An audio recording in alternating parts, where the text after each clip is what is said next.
Pemirsa, kasus ini adalah kasus yang sangat banyak. Kasus yang bermula dari awalnya Wisma Atlet berkembang ke Hambalang, jadi bengkak dari tahun tunggal menjadi tahun jam, sehingga negara dirugikan atau anggarannya menjadi 2 triliun lebih.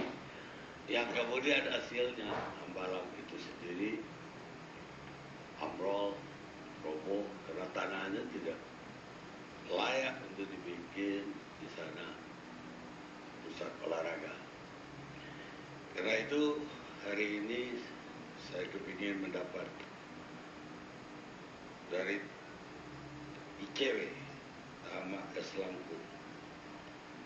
Ini prosesnya panjang sekali, bagaimana ICW melihatnya dan bagaimana Hambalang ini sesungguhnya di penelitian ICW.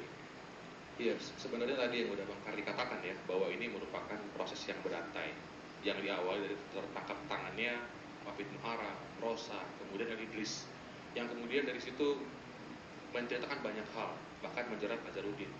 Nah, Nazarudin ini kan kita ketahui sebagai bendahara partai, yang dia jantungnya partai politik ya. Ketika dia kena, ya otomatis dia adalah orang yang paling tahu dari mana partai dapat uang, untuk apa dan bagaimana cara mendapatkannya. Nah, ini yang kemudian banyak menyebutkan kan, disebut kayak misalkan IKTP, baju hansip, Hambalang. Nah, mungkin yang paling dianggap cukup hal ini adalah Hambalang. Nah, yang kemudian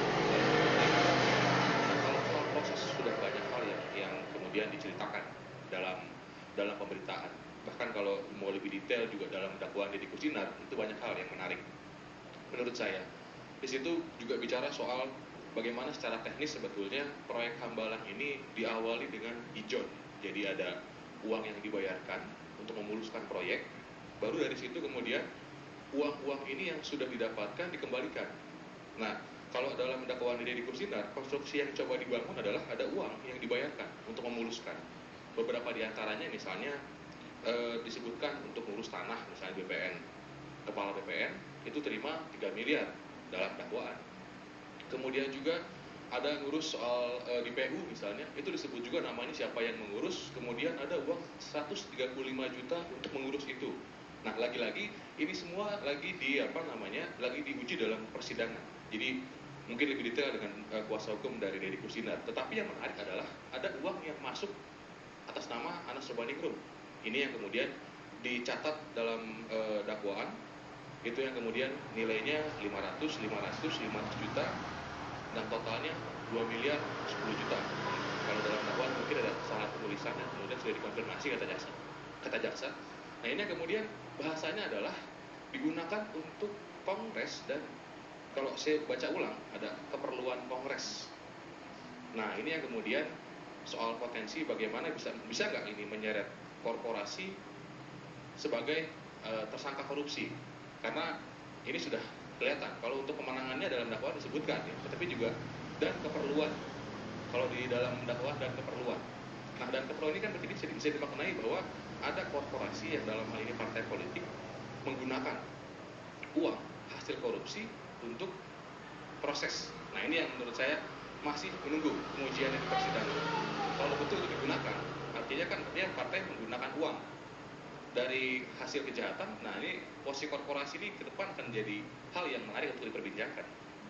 Ya, bisa juga keperluan calon di dalam kongres, jadi bukan keperluan partai. Batasannya di situ.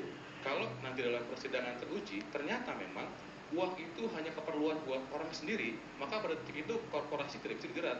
Ya. Tapi ketika misalkan digunakan untuk keperluan penyelenggaraan, nah pada detik ini sebetulnya korporasi bisa dinilai sebagai pihak yang menerima atau menggunakan uang hasil kejahatan. Tetapi lagi-lagi kita juga harus lihat di awal, apakah KPK kemudian menggunakan ini atau menggunakan undang-undang pencucian uang untuk memperdalam kasus ini atau tidak. Karena kan dalam dakwaan saya rasa belum ada yang disebut soal menggunakan undang-undang tindak pidana pencucian uang. Ya, artinya maksud saya ini kalau diterima oleh panitia kongres, betul, steering komite, ini perluan partai. Tapi kalau ini diterima diterima oleh salah satu kubu yang bertarung. Betul. Kan ini yang perlu. Betul. Menurut icw yang mana? Nah, ini kalau di dakwaan sih baru sampai di situ ya. Jadi saya nggak bisa lebih jauh Bang Karni. Jadi di situ disebutkan untuk pemenangan dalam Kongres dan keperluan. Nah, kata keperluan ini yang kemudian perlu digarisbawahi. Nanti akan diujikan. Dan hari ini saya rasa belum juga selesai kan sampai hari ini persidangan Deddy Koesnandar. Kecuali nanti hakim misalnya memutuskan bahwa itu betul. Kemudian hakim meyakini bahwa uang tersebut tidak hanya untuk keperluan atau pembiayaan kongres, katakanlah demikian ya. Nah itu saya rasa akan menjadi pintu masuk ke depan. Apakah korporasi-korporasi bisa dijerat selain beberapa korporasi, kalau saya catat ada sekitar 32 ya korporasi atau perusahaan yang juga disertakan dalam dakwaan Deddy Koesnandar. Jadi korporasi-korporasi ini dianggap ikut merugikan keuangan negara yang totalnya sampai 463. Tetapi saya juga sangat mengharapkan bahwa kalau nanti dia teruji atau terbukti dalam persidangan, dia tidak hanya bicara soal Anas Urbaningrum, maka saya berkeyakinan bahwa kalau hakim mengatakan semua terbukti, berarti Anas Urbaningrum bukanlah yang terakhir. Pasti akan ada yang lain-lain yang akan kemudian ikut terseret dalam perkara ini.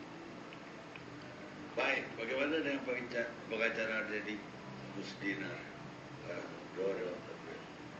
Ya, Apa ada betul di dalam persidangan Pak Deddy pemberian uang ke Anas?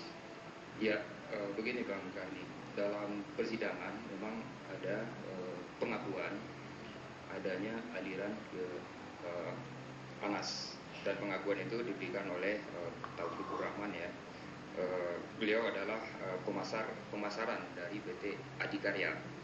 Nah, pada saat dikonfirmasi di pengadilan, ada Adikarya ini yang memenangkan tender untuk proyek Kemalang. Iya, yang khusus konstruksinya, Ya. yang khusus konstruksi. Nah, dalam persidangan memang ada pengakuan itu pada waktu ditanya soal kasbon sementara. Jadi tadi dijelaskan ada pembayaran sistem ijon tadi. Nah, itu memang diakui. Nah, persoalannya baru satu alat bukti, artinya kan satu saksi. Nah, persoalannya kan sekarang sidang ini adalah sidang Deddy Koesnandar, artinya Deddy Koesnandar terpaksa dan dipaksa harus menjalankan tugas selaku pejabat pembuat komitmen, di mana segala sesuatu soal pemenang segala macam udah ditentukan oleh panitia lelang. Dan kemudian posisi dia harus menetapkan dan menyetujui apa yang sudah disetujui oleh diverifikasi oleh panitia lelang. Nah, dalam persoalan ini posisi Deddy Koesnandar adalah menjalankan settingan yang sebelumnya udah digarap oleh ya aktor-aktor yang tadi disebut di dakwaan, ya antara lain Andi Malarangeng, Anas Urbaningrum, kemudian Nazarudin, dan terakhir juga Nindor Salena juga menyebut Pupur ya, tapi di BAP tidak disebut, di persidangan disebut. Nah, dari posisi tersebut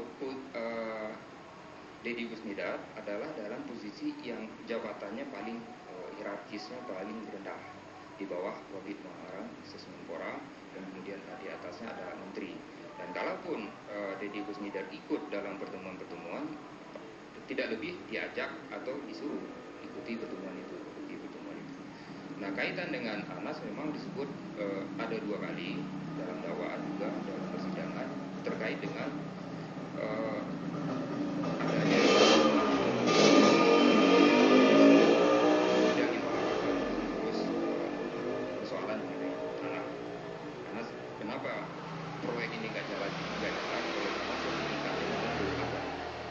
belum ada dan tidak jalan. Nah, pada saat itu disuruh diuruslah dan selesai sertifikat itu. Nah, kemudian loncat lagi ke bagian akhir dari dakwaan, disitulah disebut nama Anas adanya pemberian itu. Yang mungkin kita Pak Deddy Koesnandar ini juga tahu ada pemberian untuk Anas? Kalau khusus untuk Anas, Pak Deddy nggak tahu, karena interaksi Pak Deddy dengan Anas tidak ada, kecuali Wafid ya. Nah, makanya saya sampaikan tadi Pak Deddy ini posisinya sangat ini terpaksa dan dipaksa. Hanya karena ada saksi dalam persidangan itu. Iya, karena saksi. Yang namanya Taufik. Iya. Dia yang mengatakan bahwa ada pemberian itu. Iya. Nah, kemudian terkait dengan dakwaan yang kaitannya dengan Kongres, memang beda antara tuduhan terhadap Andi Malarangeng dengan tuduhan terhadap Anas. Kalau tuduhan terhadap Andi Malarangeng dapat uang guna memenangkan dirinya dalam kongres. Tapi kalau terhadap Anas memenangkan dirinya dan penyelenggaraan kongres. Ini mungkin yang dikatakan oleh ICW tadi. Apakah ini lembaran baru yang akan disampaikan Anas soal ini, ya kita belum tahu. Kita lihat aja nanti bagaimana keterangan Nazarudin hari Kamis, dan apakah nanti juga Anas mau dijadikan saksi juga. Baik, sekarang ke pengacara Nazarudin, Alfa Sarif.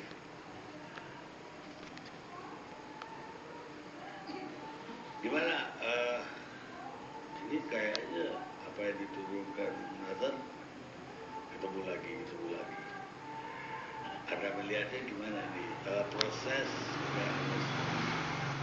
Kalau saya melihat bahwa ini memang murni masalah hukum ya, karena sekarang kan berkembang ya. Tetapi kita harus ingat fakta-fakta yang sudah terungkap di persidangan bahwa adanya suatu perusahaan eksekutif money changer dan yang dipimpin oleh Yulianis, sudah tuh Rina Octaviana, terus kemudian Rosa dan itu adalah satu perusahaan yang melakukan proyek-proyek yang sekitar 20-an proyek. Salah satunya Hambalang. Disitulah terkumpulnya uang. Kumpulan perusahaan itu pemimpinnya menurut Nazarudin dan sudah terungkap di persidangan adalah Anas Purbaningrum. Nazar adalah bawahan yang disuruh-suruh, karena itu memang betul Pak. Jadi jangan ketawa ya, karena ini persidangan. Saya bicara apa adanya dalam persidangan dan pembagian gaji, terus kemudian masuk. Sehingga tentu masih ingat kita waktu Pak Busro Muhadas mengatakan dengan ditemukannya, disitanya dis itu terungkap suatu bahwa 35 proyek dengan nilai dana proyek itu sekitar 6 triliunan ya. Sekarang pun klien saya sedang disuruh membuka semua, daripada kamu satu-satu perkara nanti disidang-sidangkan, buka semua. Jadi memang bukan soal klien saya itu menarik-narik orang untuk supaya orang itu dihukum, tetapi suatu kesadaran dia bahwa apa yang sudah dia perbuatkan, karena itu kan klien saya sudah pernah mengatakan tobat, minta maaf kepada publik, dan dia akan buka semuanya apa yang terjadi, karena dia ingin hanya 2 kali aja disidangkan, kasus yang Wisma Atlet dan kasus yang terbaru ini, dengan membuka semua. Tentunya dia ingin menjadikan suatu predikat whistleblower dan menjadi justice collaborator. Disitulah kita memang bekerja sama sambil mengingat-ingat kembali proyek-proyek itu terjadi. Jadi nggak usah terlalu bingung, karena dana yang terkumpul di perusahaan itu, di money changer itu sangat besar, yang kemudian digunakan untuk ke kongres. Maksudnya digunakan ke kongres bukan kepada partainya, tetapi digunakan untuk memenangkan Pak Anas itu menjadi ketua umum. Dan itu dalam persidangan saksi-saksi DPC yang terima uang pun sudah di bawah sumpah menjelaskan. Kemudian juga waktu Pak TB siapa ya?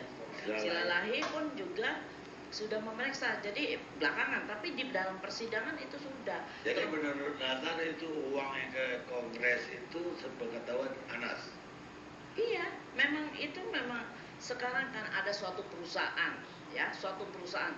Kalau ditimpakan kepada klien saya Nazarudin, uang itu diambil begitu saja tanpa pertanggungjawaban, terus kemudian digunakan oleh orang lain. Apakah itu uangnya Nazarudin? Kan nggak mungkin. Uang begitu besar, 5 juta dolar plus 30 miliar rupiah dibawa ke Hotel Aston di Bandung. Itu untuk kegunaan siapa? Kalau memang itu uangnya Nazar, tentunya ada pinjam-meminjam antara Pak Anas dengan Nazar. Tapi kalau memang itu uang nazar kan tidak ada pertanggungjawaban itu. Tidak, saya minta akta bukti. Pernah nggak ada perjanjian utang piutang begitu? Kemudian kalau memang uangnya nazar, kenapa bukan nazar yang jadi ketum? Ya itu kan cuma bayar-bayar aja. Itu kan kasarnya. Ya tapi kenapa nazar jadi bendahara? Apa bukan gara-gara perintah dia? Kan nazar jadi bendahara kan ditunjuk oleh Ya apa bukan gara-gara jasanya jadi oh itu? enggak, terlalu besar uang itu untuk diberikan supaya dia menjadi bendahara. Sebelumnya dia udah wakil bendahara, bukannya kan naik setingkat aja, bukannya dia dari bukan siapa-siapa terus naik bendahara, sehingga dia harus bayar kepada Pak Anas sampai sebesar itu. Cuma saya bisa tanya, apakah semua yang dapat jabatan harus bayar sebegitu besar? Nah, itu membuktikan bahwa KPK itu membuktikan adanya uang-uang itu nanti satu-satu akan terbuka bahwa Pak Anas dengan Nazarudin pembantunya, suruhannya. Setelah Anas ditahan, Anda udah ketemu Pak Nazarudin? Belum. Belum. Anda dapat komen dia terhadap penahanan itu? Saat ini Nazar tidak komentar apapun, siapapun yang kena. Dia memang tujuannya bagaimana dia bisa memberikan, walaupun sekecil apapun dia bisa membantu KPK untuk membuka ini semua. Apa karena dia nggak mau masuk sendiri? Ya, Kita masalah. rehat sejenak.